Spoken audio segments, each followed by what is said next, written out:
Shalom Jemaat Tuhan. Selamat pagi, selamat bergabung di ibadah Saint Paul, Gereja Anglikan Saint Paul's Bandung. Sebelum kita memulai ibadah pada pagi hari ini, mari sama-sama kita mengangkat suatu pujian.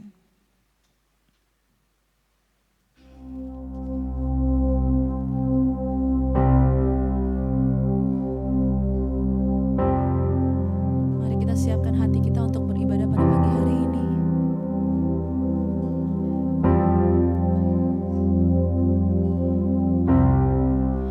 Worthy of every song we could ever sing, worthy of all the praise we could ever bring, worthy of every breath we could ever breathe. We live for you, Jesus the name, Jesus the name above every other name, Jesus the only one who could ever save, worthy of every breath we could ever breathe. We live for you, oh we live for you, holy, holy, there is no one like you, there is none beside you. Open up my eyes in wonder and show me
keluarga Allah, di hadapan Allah Bapa kita, untuk menaikkan pujian dan syukur kepadanya, mendengar dan menerima firman-Nya yang kudus, membawa ke hadapannya pergumulan-pergumulan dunia ini, memohon pengampunannya atas dosa-dosa kita, dan memohon kasih karunia-Nya, sehingga melalui putranya Yesus Kristus, kita mampu mempersembahkan diri kita untuk pelayanan-Nya.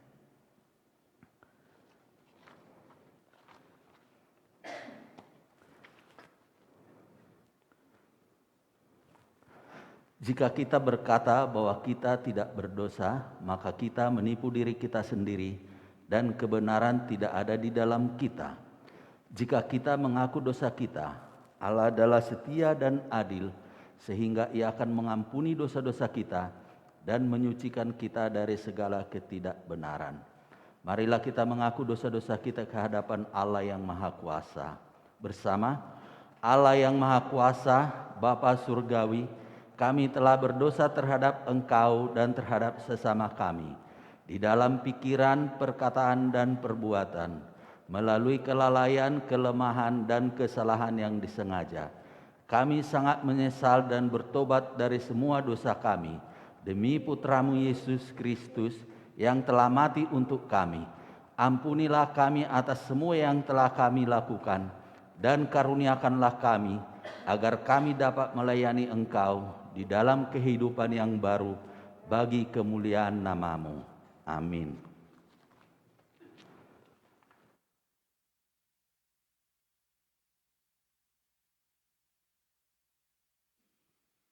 Saudara-saudara sekalian, Allah yang Maha Kuasa yang mengampuni setiap orang yang sungguh-sungguh bertobat, mengasihani saudara, mengampuni dan melepaskan saudara dari semua dosa saudara, meneguhkan dan menguatkan saudara dalam segala kebaikan, dan memelihara saudara dalam kehidupan kekal melalui Yesus Kristus Tuhan kita. Amin.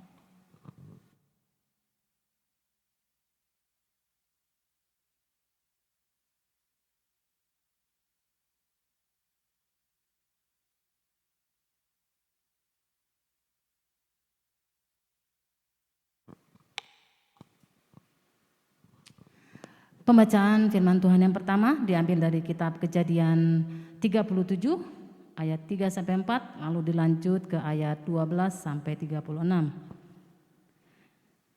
Kejadian 37 ayat 3 sampai 4. Israel lebih mengasihi Yusuf dari semua anaknya yang lain, sebab Yusuf itulah anaknya yang lahir pada masa tuanya, dan ia menyuruh membuat jubah yang maha indah bagi dia. Setelah dilihat oleh saudara-saudaranya bahwa ayahnya lebih mengasihi Yusuf dari semua saudaranya, maka bencilah mereka itu kepadanya dan tidak mau menyapanya dengan ramah. Ayat yang ke-12. Yusuf dijual ke tanah Mesir. Pada suatu kali, pergilah saudara-saudaranya menggembalakan kambing domba ayahnya dekat Sikem. Lalu Israel berkata kepada Yusuf, "Bukankah saudara-saudaramu menggembalakan kambing domba dekat Sikem? Marilah engkau kusuruh kepada mereka." Sahut Yusuf, "Ya Bapa." Kata Israel kepadanya, "Pergilah, engkau melihat apakah baik keadaan saudara-saudaramu dan keadaan kambing domba, dan bawalah kabar tentang itu kepadaku." Lalu Yakub menyuruh dia dari lembah Hebron, dan Yusuf pun sampailah ke Sikem. Ketika Yusuf berjalan ke sana kemari di padang, bertemulah ia dengan seorang laki-laki yang bertanya kepadanya, "Apakah yang kau cari?" Sahutnya, "Aku mencari saudara-saudaraku. Tolonglah katakan kepadaku di mana mereka menggembalakan kambing domba." Lalu kata orang itu, "Mereka telah berangkat dari sini, sebab telah kudengar mereka berkata, 'Marilah kita pergi ke Dotan.'" Maka Yusuf menyusul saudara-saudaranya itu, dan didapatinya lah mereka di Dotan. Dari jauh ia kelihatan kepada mereka, tetapi sebelum ia dekat pada mereka, mereka telah bermufakat mencari daya upaya untuk membunuhnya. Kata mereka seorang kepada yang lain, "Lihat, tukang mimpi kita itu datang. Sekarang marilah kita bunuh dia dan kita lemparkan ke dalam salah satu sumur ini.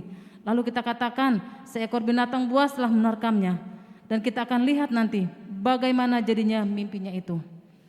Ketika Ruben mendengar hal itu, ia ingin melepaskan Yusuf dari tangan mereka, Sebab itu katanya, janganlah kita bunuh dia. Lagi kata Ruben kepada mereka, janganlah tumpahkan darah, lemparkanlah dia ke dalam sumur yang ada di padang gurun ini. Tetapi janganlah apa-apakan dia. Maksudnya hendak melepaskan Yusuf dari tangan mereka dan membawanya kembali kepada ayahnya. Baru saja Yusuf sampai kepada saudara-saudaranya, mereka pun menanggalkan jubah Yusuf, jubah maha indah yang dipakainya itu. Dan mereka membawa dia dan melemparkan dia ke dalam sumur. Sumur itu kosong, tidak berair. Kemudian duduklah mereka untuk makan. Ketika mereka mengangkat muka, kelihatanlah kepada mereka suatu kafilah orang Ismail datang dari Gilead dengan untanya yang membawa damar, balsam, dan damar ladan dalam perjalanannya mengangkut barang-barang itu ke Mesir. Lalu kata Yehuda kepada saudara-saudaranya itu, apakah untungnya kalau kita membunuh adik kita itu dan menyembunyikan darahnya? Marilah kita jual dia kepada orang Ismail ini, tetapi janganlah kita apa-apakan dia, karena ia saudara kita, darah daging kita. Dan saudara-saudaranya mendengarkan perkataannya itu. Ketika ada saudara-saudara Midian lewat, Yusuf diangkat ke atas dari dalam sumur itu, kemudian dijual kepada orang Ismail itu dengan harga 20 shikal perak. Lalu Yusuf dibawa mereka ke Mesir. Ketika Ruben kembali ke sumur itu, ternyata Yusuf tidak ada lagi di dalamnya. Lalu dikoyakannya lah bajunya dan kembalilah ia kepada saudara-saudaranya. Katanya, anak itu tidak ada lagi, kemanakah aku ini? Kemudian mereka mengambil jubah Yusuf dan menyembelih seekor kambing, lalu mencelupkan jubah itu ke dalam darahnya. Jubah maha indah itu mereka suruh antarkan kepada ayah mereka dengan pesan, ini kami dapati, silahkanlah Bapak periksa, apakah jubah ini milik anak Bapak atau tidak. Ketika Yakub memeriksa jubah itu, ia berkata, ini jubah anakku, binatang buas telah memakannya, tentulah Yusuf telah diterkam. Dan Yakub mengoyakkan jubahnya, lalu mengenakan kain kabung pada pinggangnya, dan berkabunglah ia berhari-hari lamanya karena anaknya itu. Sekalian anaknya laki-laki dan perempuan berusaha menghiburkan dia, tapi ia menolak dihiburkan serta katanya, tidak, aku akan berkabung sampai aku turun mendapatkan anakku ke dalam dunia orang mati. Demikianlah Yusuf ditangisi oleh ayahnya. Adapun Yusuf, ia dijual oleh orang Midian itu ke Mesir kepada Potifar, seorang pegawai istana Fir'aun, kepala pengawal raja. Demikianlah firman Tuhan.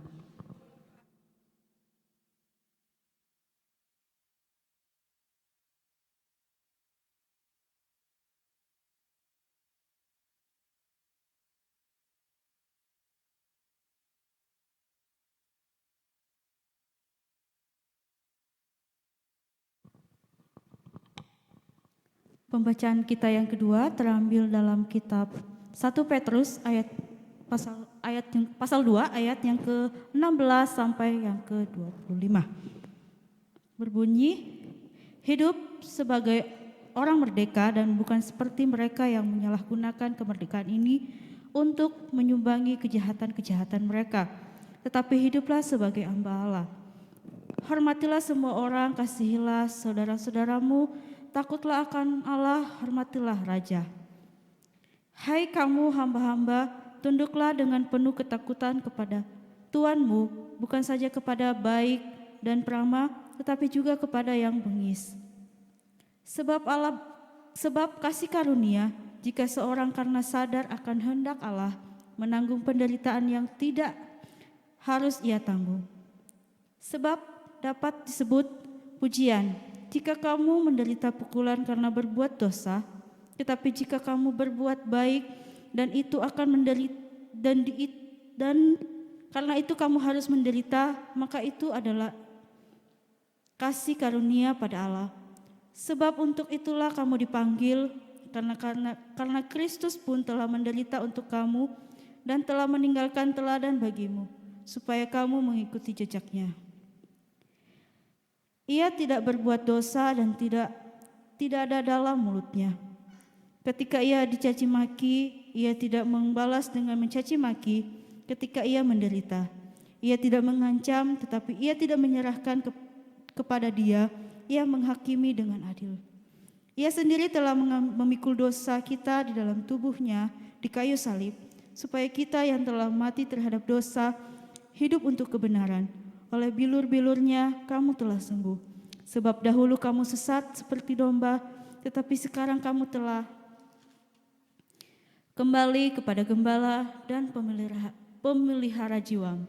Demikianlah firman Tuhan. Syukur kepada Allah.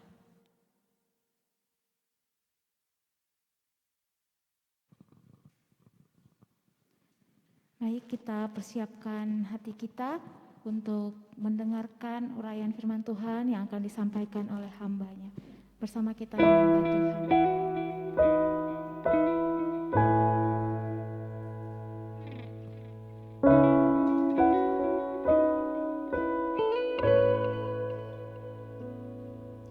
Ku perlu Engkau Yesus, haus jiwaku menantikanmu.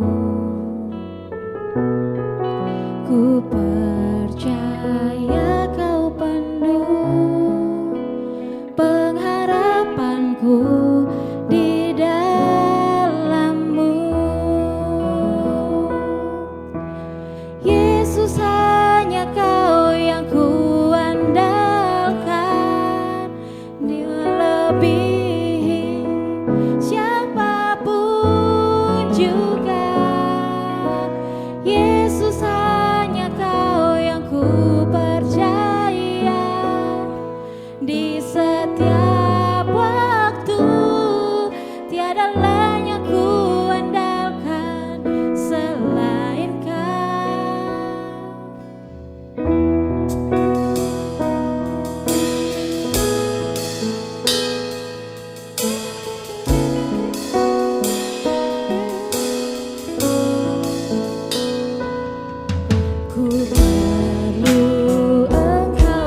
Jemaat, mari kita berdoa. Bapa, kami teduh di hadapan-Mu. Kami bersyukur bisa kembali beribadah. Bersyukur bisa memuji kembali Engkau Tuhan. Bersyukur akan merenungkan firman-Mu. Tolong kami Tuhan, manusia yang hina dan lemah ini.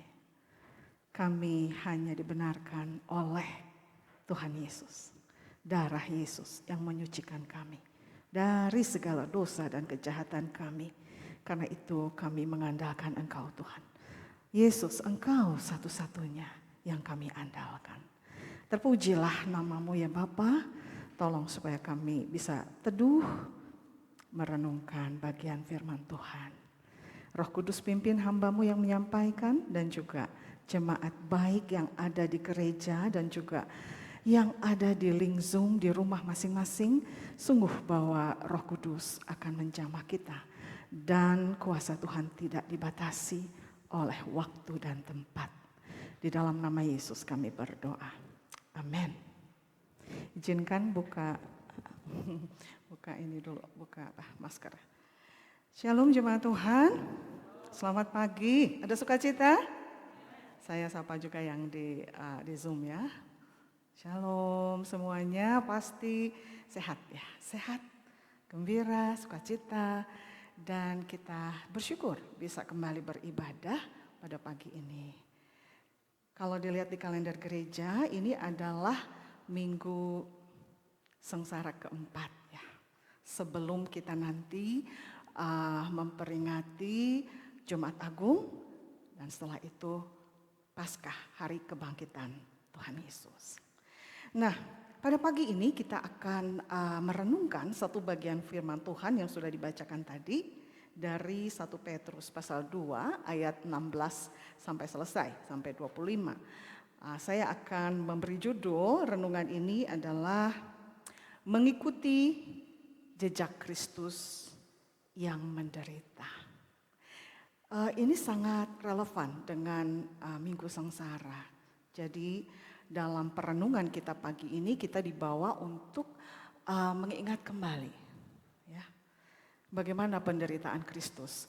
Dan kita diingatkan kembali bahwa sebagai orang percaya memang kita ini harus mengikuti Yesus gitu. Kalau di sosial media itu ada istilahnya followers ya. Follow ya. Kita followersnya siapa? Followersnya artis terkenal, pemimpin dunia terkenal, celebrities, crazy rich, orang hebat, siapa yang kita ikuti? Kalau kita berkomitmen menjadi orang Kristen, menjadi orang percaya, dan menjadi pengikut Kristus, maka kita itu adalah followersnya Tuhan Yesus. Amin. Sekarang orang di sosial media perebutan ya, ingin followersnya banyak. Mungkin ada akun-akun lain, ada akun TikTok lah, akun Facebook, Instagram. Berapa followersnya? Kalau masih 100 kayaknya, ya baru 100. Tapi coba kita pikirkan sebentar, berapa followersnya Yesus? Kalau kita tanya. Tuhan Yesus katakan waktu berbicara dengan para murid, Tuhan Yesus bilang, follow me, ikutlah aku. Dan aku akan menjadikan engkau gembala manusia ya. Oke, jadi followers, pengikut. Nah kalau kita pengikut Yesus, kita harus fokus kepada apa yang menjadi kehendak Tuhan Yesus. Amin. Jadi kalau di Minggu Sengsara kita diingatkan kembali bahwa hendaknya kita mengikuti jejak Kristus. Dan jejak Kristus itu tidak sama seperti manusia yang lain yang ada di dunia ini dan pemimpin-pemimpin yang lain yang ada di dunia ini. Tapi ada satu bagian yang memang orang hindari, yaitu masalah menderita atau penderitaan. Orang tidak mau gitu, susah, nggak bisa terima kalau hidupnya menderita atau hidupnya penuh dengan penderitaan. Padahal waktu kita percaya kepada Tuhan Yesus dan menerima Tuhan Yesus sebagai Tuhan dan Juru Selamat secara pribadi, sebetulnya kita sudah punya komitmen, yes, I'm going to follow you Jesus as my Lord and my Savior. Dan saya akan ikuti jejak kehidupan Tuhan Yesus. Dan memang mengikuti jejak kehidupan Tuhan Yesus itu ada satu bagian yang memang harus kita terima, yaitu kita pun mengikuti bagiannya, yaitu kita menderita. Amin. Siapa di sini yang mau menderita? Gak ada yang mau. Gak ada yang tunjuk tangan. Apalagi kalau menderitanya sengaja ya. Oh, Pak Tumpal mau ya? Aduh Pak, benar Pak mau menderita. Maksudnya menderita itu apa? Mungkin kita harus clearkan dulu, apa itu menderita, apa itu penderitaan. Saya harus akui hidup manusia tuh nggak ada yang mau menderita, apalagi menderitanya sengaja mau menderita, nggak mau. Kenapa? Karena kalau orang menderita itu, dia itu menanggung sesuatu yang menyusahkan hidupnya. Sekarang kalau ditanya, ada orang yang mau hidupnya susah, di dunia ini tidak ada orang yang mau hidup susah. Orang berpikirnya hidupnya inginnya senang. Amin. Apalagi kalau kita melihat kehidupan dunia sekarang ini, seolah-olah tidak ada penderitaan, senang selamanya. Makan enak, semua gampang. Kalau berpikir lagi soal keuangan, uang banyak, populer, dikagumi orang, banyak followersnya. Kalau punya sosial media. Orang tidak mau menderita, nggak mau susah, nggak pengen ada sesuatu yang ditanggung dan itu susah.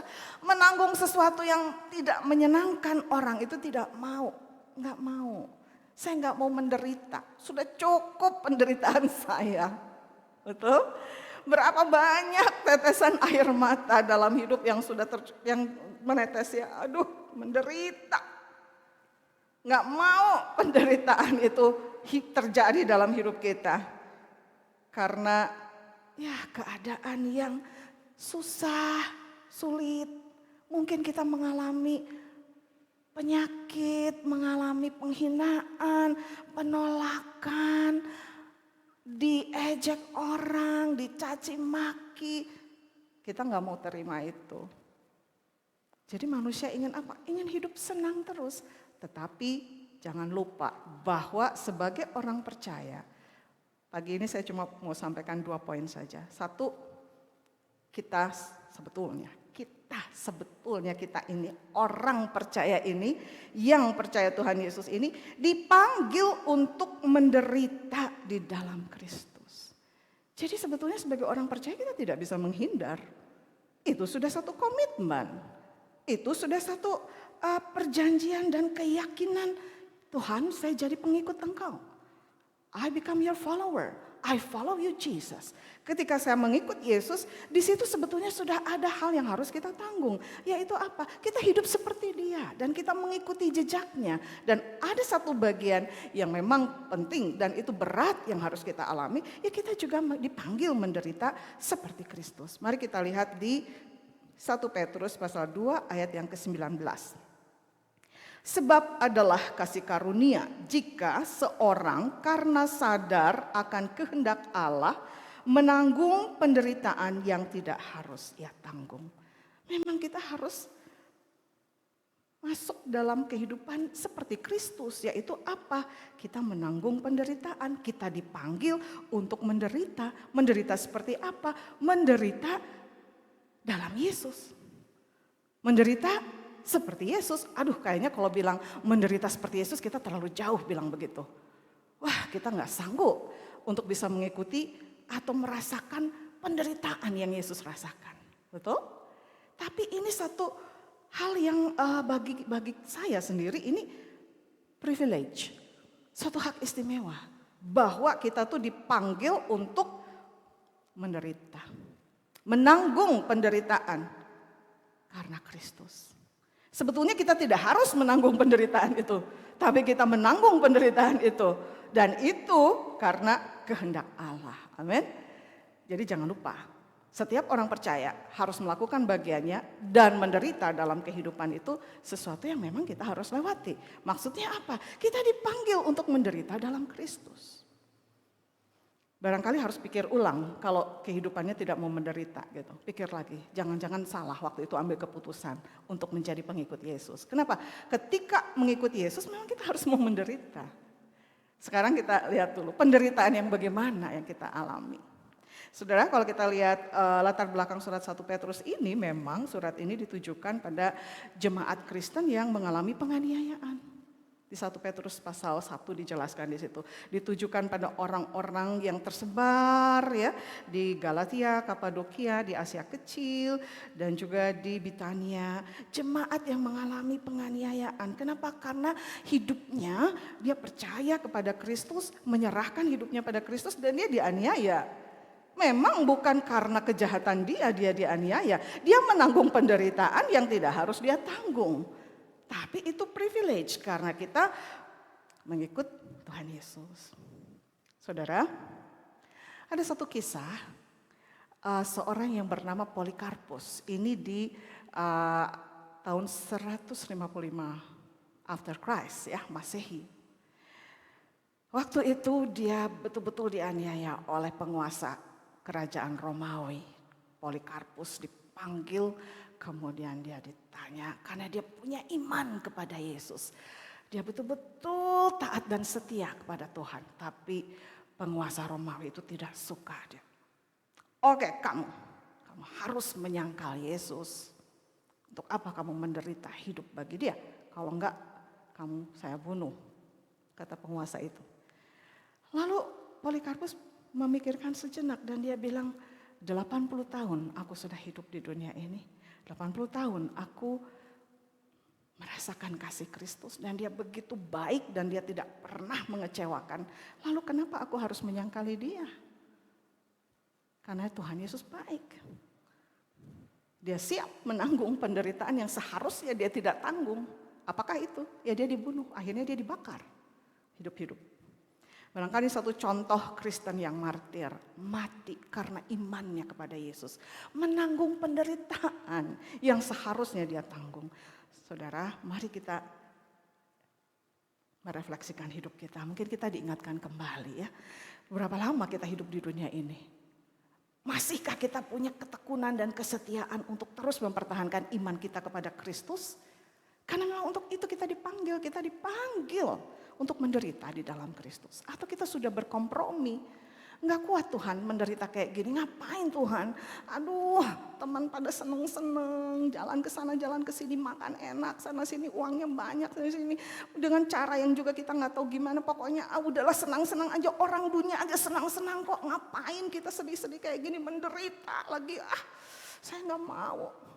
Apakah kita sudah bergeser dari panggilan pertama kita, yaitu kita siap untuk menderita di dalam Kristus? Saudara, poin yang kedua, jika kita ada di dalam penderitaan, memang kita nggak seharusnya sih menanggung itu, bukan. Tetapi kalaupun kita harus menderita, di sini dalam perikop ini dikatakan, hendaklah kita taat menanggung penderitaan itu. Gak enak, memang gak enak. Aduh, siapa yang mau menderita? Gak enak.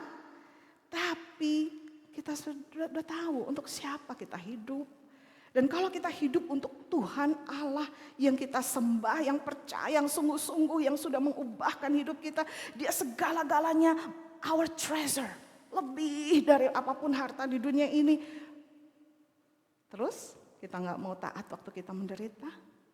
Coba kita bedakan dulu penderitaannya apa. Coba kita lihat ayat 20. Sebab dapatkah disebut pujian jika kamu menderita pukulan karena kamu berbuat dosa? Beda. Kita menderita bukan karena kita berdosa, bukan. Polikarpus menderita dibakar hidup-hidup karena dia percaya Yesus. Sekarang kalau kita menderita karena perbuatan kita sendiri, karena dosa kita, itu mah bukan penderitaan kayaknya.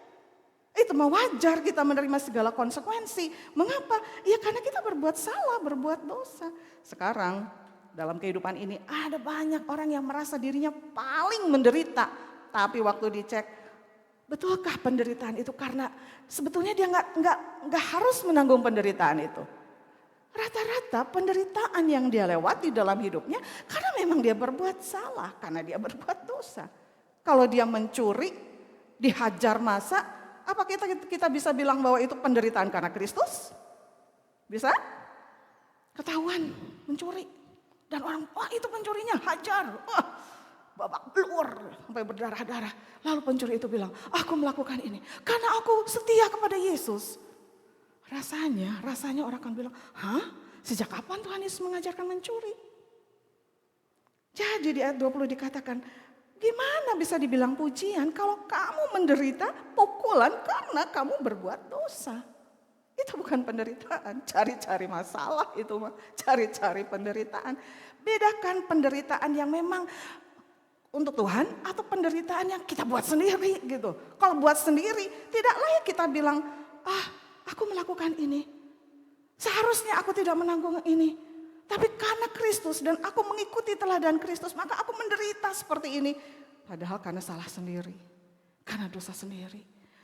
Enggak, bukan begitu maksudnya. Jadi penderitaan yang seperti apa? Mari kita lihat di ayat 21. Sebab untuk itulah kamu dipanggil karena Kristus pun telah menderita untuk kamu. Dan telah meninggalkan teladan bagimu supaya kamu mengikuti jejaknya. Memang kita ikut Yesus kok. Ikuti jejaknya dia. Kalau kita bukan followers, keluar aja. Bukan followers Yesus, tapi dari awal kita bilang saya followersnya Yesus. Oke, ikuti dong jejaknya. Apa?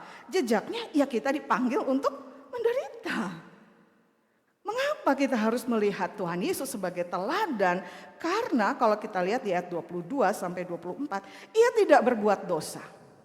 Dan tipu daya tidak ada dalam mulutnya, tidak ada tipu-tipu. Aduh, zaman sekarang banyak tipu. Mengerikan sekali. Ngeri ya, ngeri banget. Even kalau foto-foto selfie juga suka tipu-tipu ya. Cantik pas lihat aslinya, hah? Aduh, nggak tahu bagaimana. Mungkin ini saya aja kali ya. Pemikiran saya aja, aduh Tuhan dunia ini kok, aduh susah cari yang benar ya. Tapi orang senang kok ditipu-tipu gitu teh. Lebih senang yang tipuan daripada yang aslinya. Aneh ya. Mungkin satu saat mencari orang jujur dan benar akan langka sekali ya Bu Hertina ya. Hesek milarianu jujur tanya ibu. Susah orang yang apa adanya, bukan ada apanya dalam apa-apa teh. Mungkin akan susah one day. Kenapa? Too many tipu-tipus now. Terlalu banyak yang tipu-tipu. Tapi Tuhan memberikan teladan apa? Ia tidak berbuat dosa dan tipu tidak ada dalam mulutnya. Amin. Terlalu banyak baca sosmed, terlalu banyak Google Scholar, bla bla bla bla bla bla bla bla. Aduh, too many news, terlalu banyak berita ini. Sebentar di grup ngomongnya ini, grup ini ngomong ini, grup ini ngomong ini, grup. Mana sih yang benar? Susah banget nih cari yang benar. Tapi kita punya Tuhan yang hebat dan dia bilang tidak ada tipu dalam mulutnya. So, yang paling bisa dipercaya perkataan Tuhan Yesus. Saya mengaminkan itu. Terlalu pusing, even dengerin perkataan orang. Perkataan Tuhan, yes, karena tidak ada tipu dalam mulutnya. Ayat yang ke-23.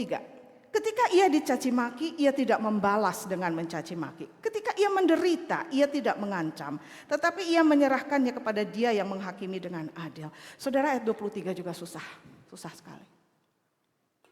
Dicaci maki, tidak balas. Eta paling hese. Maaf ini kalau kasar. Naon sia mana? Naon sia nu anjing? Sianya. Memangnya orang bisa ngelawan mana? Bisa orang kegelut hayu, wani orang. Aduh. Itulah manusia. Egonya harus diturunin. Oh my God. Aku tahu dia teh ngejahatin aku. Aku tahu dia teh nggak adil. Aku tahu di belakang aku dia teh macam-macam. Aku tahu. Tuhan aku ingin balas. Tuhan kalau boleh aku hajar. Tapi pengikut Tuhan seperti itu? Pengikut Tuhan seperti itu? Aduh, enggak begitu. Saya selalu mengagumi ajaran Tuhan Yesus. Di Lukas pasal 6, Matius mengatakan begitu. Kasihilah musuhmu. Aduh Tuhan, susah kasih musuh. Berdoalah bagi yang menganiaya kamu. Susah Tuhan. Orang dicaci maki aja aku mau balas caci maki kok. Emangnya mulut aku gak bisa bilang ngomong kotor? Wah. Ini harus pakai selotip kayaknya nih kalau udah mau ngomong kotor ya, selotip yang hitam itu ya Arista ya, digini aja ya, cut gitu ya. Ini satu pengalaman waktu sedikit aja sih, betapa egonya manusia itu. Waktu saya mau pergi ke kampus, lalu saya mengendarai dan saya mau ke kampus dan mau belok keluar dari kompleks. Lalu saya tahu persis bahwa ada motor masih jaraknya tuh masih jauh, jadi kalau saya belok masih keburu kok motor itu lewat kan. Tapi nggak tahu gimana pas saya udah gini, si motornya ngebut berhenti depan saya dan dia bilang, aduh caci makinya gitu, aduh maaf ini kasar sekali kalau saya ngomong. Aduh waktu itu saya sampai, aduh ya harus diomongin lah bilang, tai, aduh saya langsung kaget, kenal enggak, benar nggak sih? Siapa kamu? Saya cuma mau belok, saya juga udah ukur kok, kalau saya belok pasti nggak akan kena, kamu bisa lewat. Aduh sepanjang hari itu, caci maki itu yang diingat. Aduh rasanya Tuhan saya pengen balas, kamu juga. Tapi aduh Tuhan, seorang Ibu Ridaya, aduh suka lupa, malu diri, malu dong. Kamu siapa kamu teh? Hamba Tuhan, iya. Mau bilang caci maki, balas lagi. Aduh anjing siapa anjing? Tapi mulut itu paling gampang memang, paling gampang mencaci maki. Dan orang manusia tuh punya perasaan dan sangat peka. Caci maki itu paling jelek masuk ke hati orang. Paling jelek, nggak bisa lupa seumur hidup. Orang nggak kenal aja caci maki kasar gitu. Langsung saya bilang, Tuhan saya mengampuni orang itu, saya nggak tahu. Tapi memang itu sakit sekali, saya juga nggak kenal. Gimana kalau caci maki dari orang yang kita kenal? Lebih sakit hati lagi, betul nggak? Saya aja nggak kenal dia. Langsung saya pikir, mungkin dia itu lagi kesel, lagi ada masalah. Pelampiasannya di jalan raya. Orang yang gak kenal dicaci maki. Tuhan ajarkan jangan balas dengan caci maki. Enggak, jangan. Ketika ia menderita, ia tidak mengancam. Kalau gitu kita harus lihat perjalanannya di kayu salib. Pernahkah Tuhan Yesus mengeluarkan perkataan yang kotor ketika dia disiksa? Kata saya juga, penderitaan manusia mah gak ada bandingnya sama penderitaan Tuhan Yesus. Jangan suka sombong, suka merasa Tuhan aku paling menderita hidupnya di dunia ini. Belum tentu sedikit ujung kuku pun tidak seperti penderitaan yang Tuhan Yesus tanggung dan Tuhan Yesus alami. Saudara pernah diludahi oleh orang? Mungkin pernah. Tapi apakah sama seperti waktu Tuhan Yesus diludahi waktu itu? Pernah diejek? Pernah. Jangan tanya Ibu Rida, banyak pengalaman ejekan itu. Tapi apakah saya harus hidup dengan sakit hati dan penderitaan karena diejek orang? Enggak apa-apa. Dilatih mentalnya sama Tuhan. Memang sakit sih diejek orang, dihina, direndahkan, dilecehkan, diludahi, ditolak, buang muka, di apapun. Tetapi kita lagi belajar seperti Tuhan Yesus. Gimana sih? Kita belajar seperti Tuhan Yesus, gimana? Kalau kita dicaci maki karena dosa kita, nggak usah bilang ini penderitaan yang harus saya tanggung. Bukan, itu kesalahan kita sendiri. Tapi kalau kita betul-betul karena pengikut Yesus, cinta sama Tuhan Yesus, berbuat jujur dan betul-betul setia dan mau menyenangkan hati Tuhan. Tapi karena itu kita dihina, dicaci maki, dihindari orang. Mungkin kita bisa bilang, ya Tuhan aku tahu ini. Tapi ini kan seperti Tuhan, aku belajar seperti Tuhan, gak apa-apa Tuhan, sakit Tuhan, ini daging tuh sakit ini, sakit. Kan Tuhan Yesus bilang apa? Kalau kamu mau menjadi muridku, kamu harus apa? Tinggalkan dulu, terus apa? Pikul salib kan, lalu ikut aku. Memangnya pikul salib itu enak? Enggak. Tapi kenapa kita mau pikul salib? Karena kita sudah punya komitmen dengan Tuhan. Karena kita sudah menyerahkan hidup kita pada Tuhan. Karena kita cinta sama Tuhan. Karena kita sudah merasakan kebaikan Tuhan dalam hidup kita. Karena kita tahu bahwa dosa kita sudah ditanggung oleh Dia di kayu salib. Setiap kali ingat poin itu saya selalu nangis dan bilang, Tuhan, you're so amazing.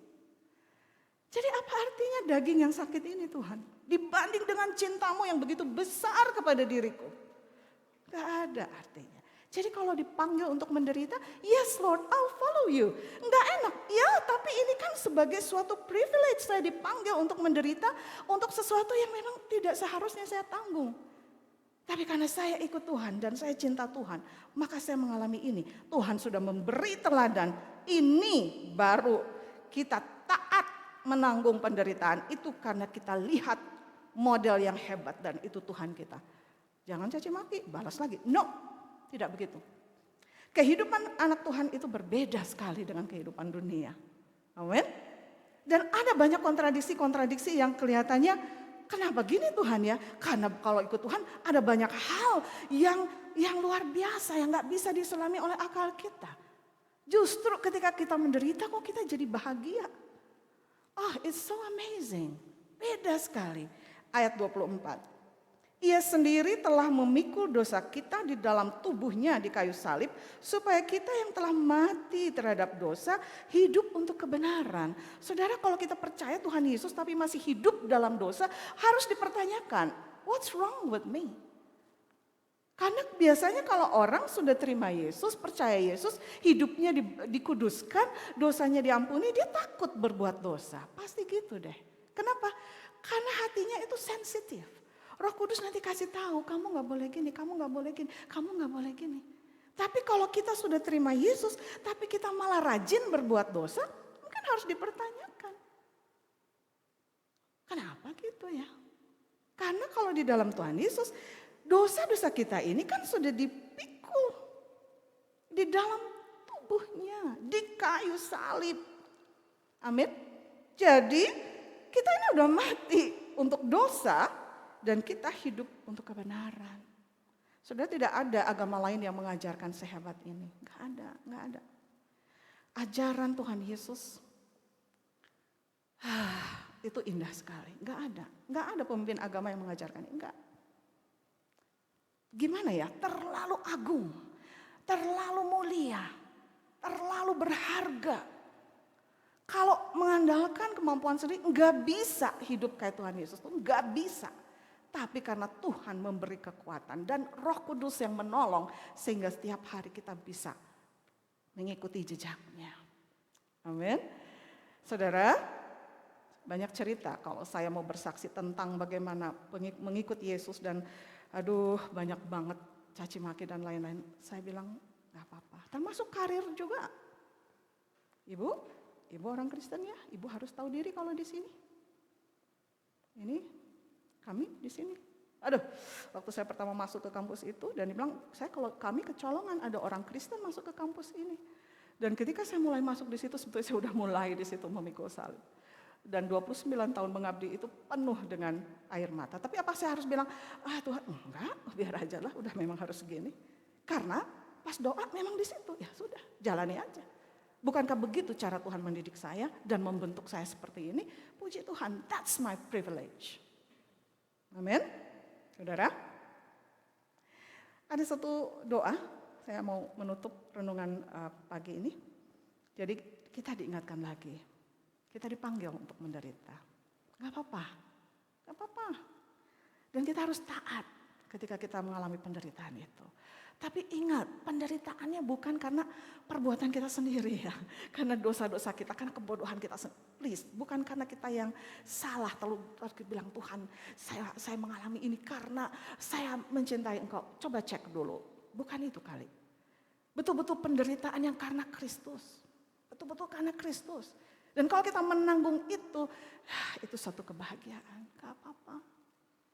Ya raja lah, memang pengikut Yesus mah harus begini kali gitu ya. Cuma saya akan bacakan satu doa. Ini doa pas saya saat teduh dapat yang ini, saya akan bacakan gini.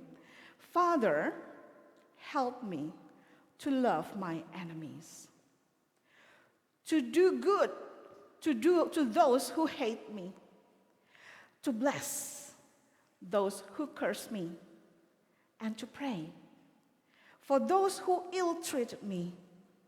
Help me to be merciful, just as you are merciful. Bapa, tolong aku untuk mengasihi musuh-musuhku, melakukan yang baik bagi orang-orang yang membenci aku, memberkati mereka yang mengutuk aku, dan berdoa untuk mereka yang memperlakukan aku dengan begitu buruk. Bantu aku untuk bermurah hati sebagaimana Engkau bermurah hati. Mari kita berdoa. Bapa, terima kasih, satu hak istimewa. Kami boleh mengikuti jejak Tuhan, menderita bagi Kristus. Menderita seperti Tuhan menderita.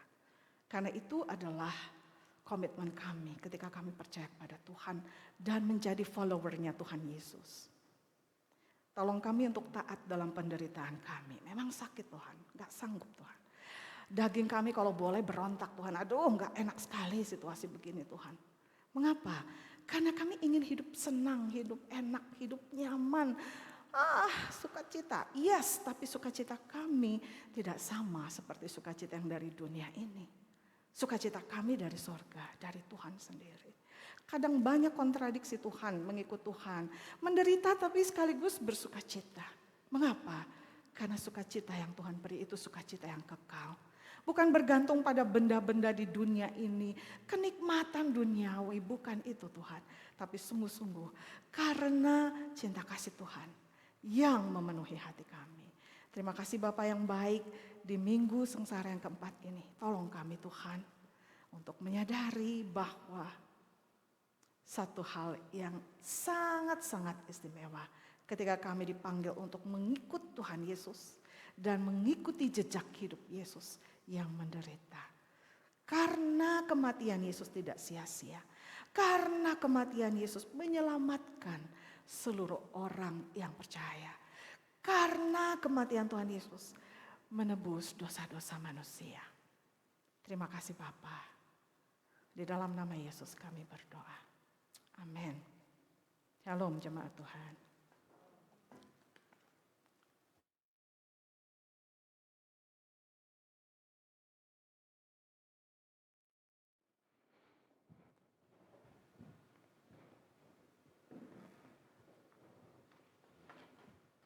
Jemaat diundang untuk bangkit berdiri.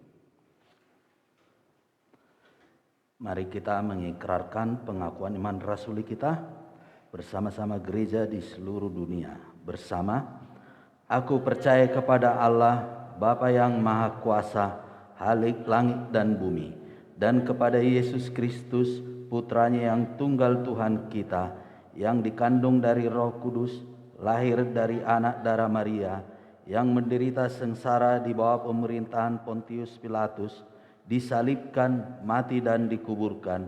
Ia turun ke dalam dunia orang mati. Pada hari ketiga dia bangkit kembali. Ia naik ke surga dan duduk di sebelah kanan Sang Bapa. Ia akan datang kembali untuk menghakimi orang yang hidup dan yang mati. Aku percaya kepada Roh Kudus, gereja yang kudus dan katolik, persekutuan orang kudus, pengampunan dosa, kebangkitan orang mati, dan hidup yang kekal. Amin. Silakan duduk. Kita akan menaikkan doa syafaat kita. Mari kita berdoa. Ya Allah, pencipta dan pemelihara kehidupan manusia, kami berdoa untuk setiap orang dan dari setiap ras dan dalam setiap keperluan. Biarlah jalan-jalan-Mu dikenal di bumi dan kuasa penyelamatan-Mu kepada semua bangsa. Khususnya kami berdoa untuk bangsa kami, bangsa Indonesia. Kami berdoa untuk para pemimpin bangsa kami, mulai dari pusat, presiden, para anggota kabinet, dan juga ke daerah ya Tuhan, wali kota, bupati, RT, RW. Tuhan, berikan kepada para pemimpin bangsa kami ini hikmat dalam memimpin bangsa kami ini. Biarlah bangsa kami ini semakin maju ya Tuhan.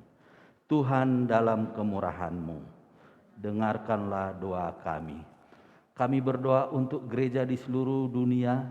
Tuntun dan pimpinlah kami dengan Roh Kudus-Mu, sehingga semua yang mengaku dan menyebut dirinya orang Kristen dapat dituntun pada jalan kebenaran dan memegang teguh iman dalam kesatuan roh, dalam ikatan damai sejahtera, dan dalam kebenaran hidup.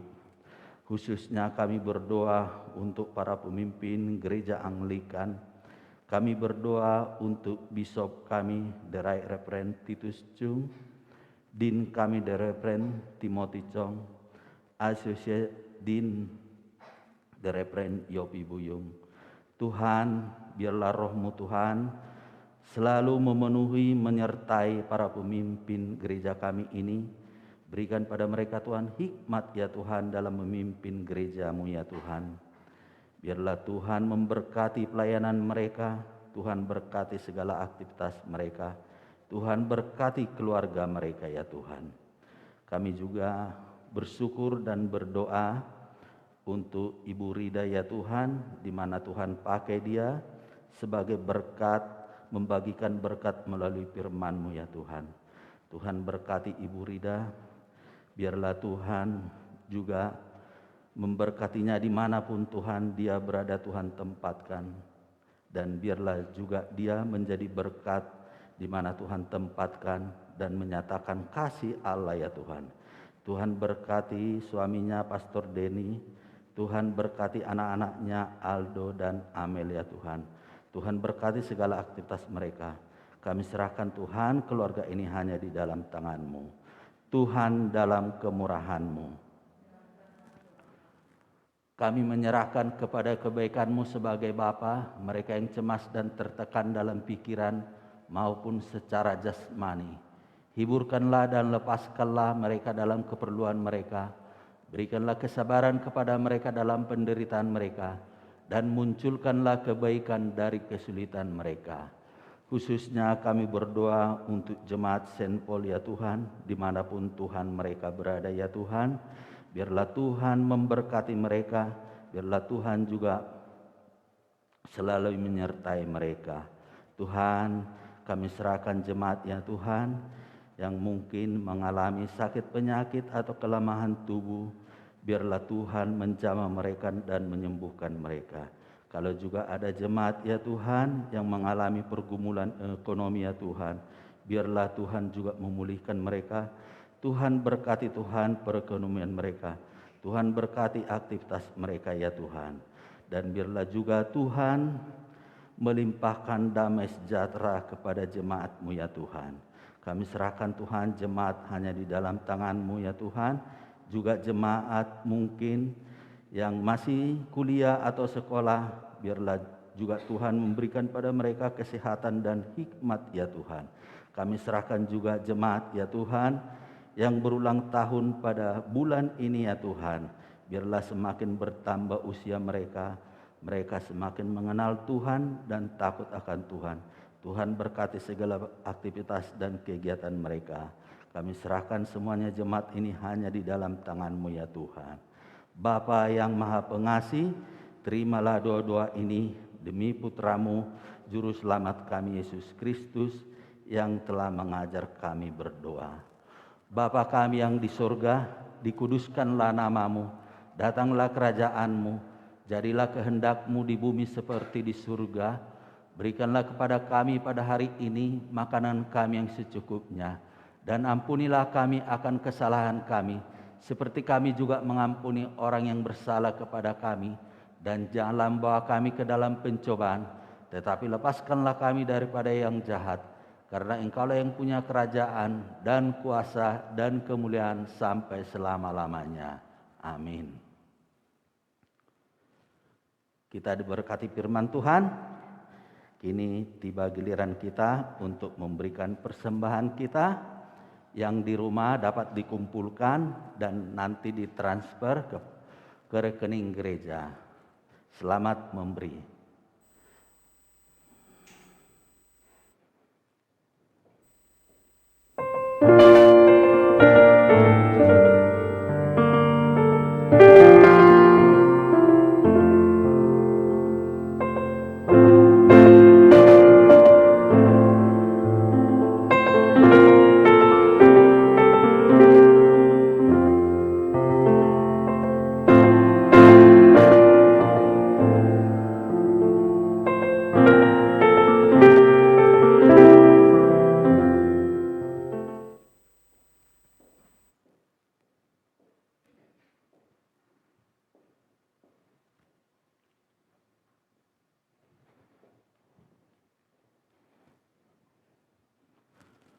Mari kita berdoa untuk persembahan kita bersama.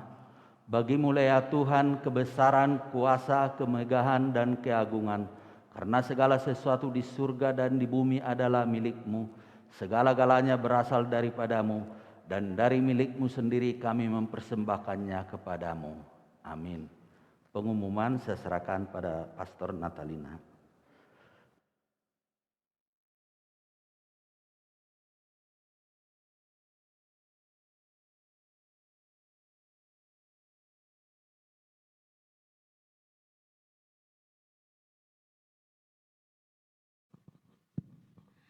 Puji Tuhan, pertama-tama mengucapkan terima kasih kepada Dr. Rida Kuso yang sudah memberkati kami dengan firman Tuhan pagi hari ini. Tuhan memberkati Ibu dalam pelayanan rumah tangga dan dalam pekerjaan. Kami juga mengucapkan selamat datang bagi jemaat Tuhan, baik yang ada di tempat ini maupun yang secara online. Yang pertama kali hadir bergabung beribadah di Saint Paul Bandung. Selamat datang dan kami menantikan kehadiran Bapak Ibu kembali di hari-hari berikutnya. Kami juga mengucapkan selamat ulang tahun kepada yang berulang tahun di bulan Maret. Ada adik Tio Ratu Endah Simorangkir. Selamat ulang tahun, Tuhan Yesus memberkati. Kita akan kembali bertemu di hari Minggu yang akan datang, tetap di jam yang sama, secara onsite maupun secara online. Kita doakan bersama-sama supaya nanti di bulan April kita sudah boleh full ibadah onsite. Kita berdoa bersama-sama untuk hal itu. Mungkin ada tambahan pengumuman dari referen Ibu? Tidak ada? Baik, kita akan mengakhiri ibadah kita. Saya kembalikan kepada worship leader.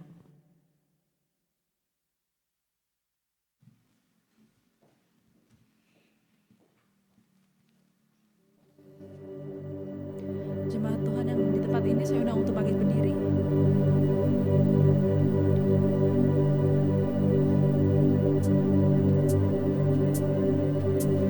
Ku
masing-masing. Begitu juga yang barangkali mengikuti live streaming dari YouTube. Kita siapkan hati kita untuk kita terima akan berkat-Nya. Kasih karunia Tuhan kita Yesus Kristus dan kasih Allah dan persekutuan Roh Kudus menyertai saudara sekalian senantiasa. Bersama kita katakan, amin. Ibadah kita selesai, silakan duduk untuk bersaat teduh sebentar.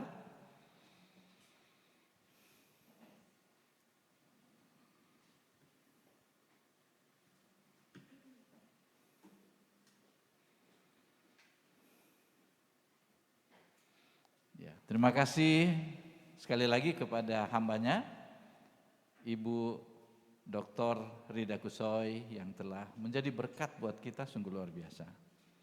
Ya, ada di sana Pak Agus Muji bersama dengan Betsy Sega dan juga Deborah di sana, ada di sana. Bersama-sama kami sudah merindukan ini ikan apa namanya itu? Ya, ikan pepes itu apa namanya? Bandeng. Lalu ada di sana Pak Alamta yang setia setiap minggu, ya. Ada juga yang jauh-jauh ini rupanya. Ada Jaya S. Andre Jas. Ada Ibu Hermin, Ibu Yuli, ada Krisna dan keluarga biasanya mereka. Dan tidak ketinggalan tentunya yang ada di Subang. Mereka dari tadi saya lihat, waduh setia mendengarkan khotbah dari Ibu Rida. Juga ada Philip, waduh Philip ya. Ada Pak Timi di Jakarta ya. Oh, ada Pak Timi di Jakarta. Ya. Kemudian ada Jessica, ada lain-lain, ya. Dan juga salam buat yang di YouTube, karena di YouTube ini ada yang langsung, ada yang nanti sore gitu, ya. Jadi ada juga yang ibadahnya ibadah Minggu itu hari Senin, ada. Bahkan ibadah Minggunya Selasa, ya, ada, ya, gitu. Jadi kita menyediakan semuanya ini. Ya, bisa buka untuk kita dengarkan mungkin dari Pak Alamta, Pak Agus, ya. Jangan lupa Pak Agus juga bisa diundang untuk memberi renungan pada hari Kamis. Suaranya kecil sekali. Wah, tuh muncul suaranya kecil sekali ya. Ya. Itu juga kecil tadi. Sana di itu Kristi naikkan suaranya. Bagaimana Pak Agus? Sudah cukup jelas? Belum. Kalau soal ini sound Pak Agus ini yang paling mantap. Ya. Padahal ini sudah menempel, ini suaranya sudah nempel. Ya, ini mana yang lain? Pak Alamta bisa dengar Pak Alamta? Di unmute dulu, unmute. Ya, agak kecil Pak suaranya. Oh kecil suaranya, waduh. Ya. Kalau yang tadi ibadah bagaimana? Tadi mula-mula keras tapi terakhir itu mengecil Pak. Mengecil, kenapa ya? Yang di Subang bagaimana Pak Otniel?